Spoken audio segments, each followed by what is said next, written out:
Hi everyone, I just want to share a quick little video about synthetic division because it is such a cool little trick and it is such a neat method.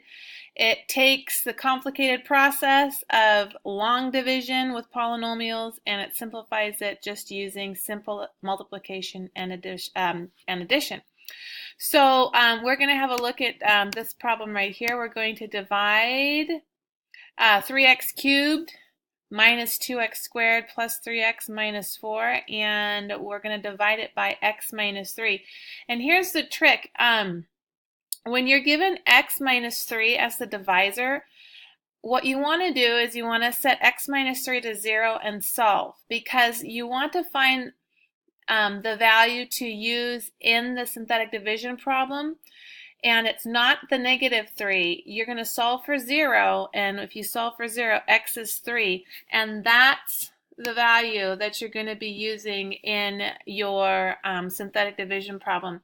So when you go to your problem, notice that you have the 3 out front, the negative 2 out front, the positive 3 out front, and the negative 4 out front. Those are all your coefficients. And those are the values that go in the, those are the values that go in the top of this division, the synthetic division area.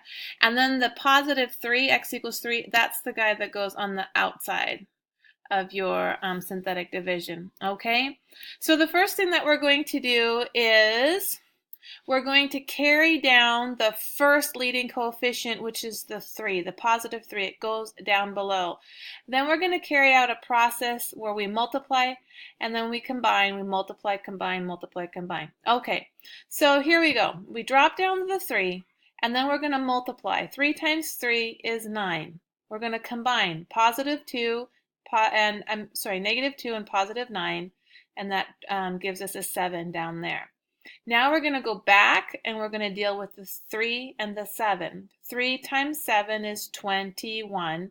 Add 3 and 21 to 24. Now we're going to get some bigger numbers. 3 times 24 is 72. We're going to add those together, negative 4 and 72, to give us the bottom number of 68. Do you see how there is a yellow line under the first 3 numbers, and there is a yellow line under the last number there? What that means is when we started, we had a polynomial with degree 3. Do you see that exponent, the third degree there? The third to the third power, that means to the third degree. And when you divide, you're actually reducing your polynomial by a degree of 1. So we're left with a polynomial of degree 2 and a remainder of 68. Can you see that 68 there? Then on the bottom line, the bottom line represents a new polynomial. This is your constant, a 24, and it's positive. This is your x value, and it's positive 7. This is your x squared value, and it's positive 3. So the bottom line actually represents a new polynomial, and the polynomial is 3x squared plus 7x plus 24, and the remainder is 68.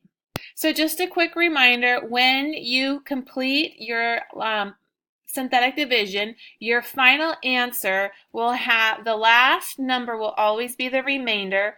The number next to it will be the constant. Then you'll have an x term. Then you'll have an x squared term. You could have an x cubed term, an x to the 4th term, an x to the 5th term. But your answer will always be 1 degree lower than the answer that than the problem that you started with.